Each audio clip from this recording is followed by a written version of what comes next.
العام 2099 لم تعد القاهرة موجودة، تحولت إلى أنقاض. ثمة طبقة عليا تعيش في القصور، وأناس في الأسفل يقتاتون على لحم بعضهم ليبقوا على قيد الحياة. اسمي زين، صياد بشر. مهمتي أن أحضر واحدا من سكان الأسفل، حيا أو مقطعا.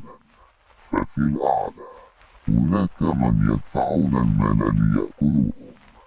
اليوم اصطدت واحدا مختلفا، كان يضحك حتى وهو ينزف. قال لي: لست من الأسفل، أنا من داخلك، من أعماقك أنت. ثم حل الظلام، واستيقظت داخل قفص.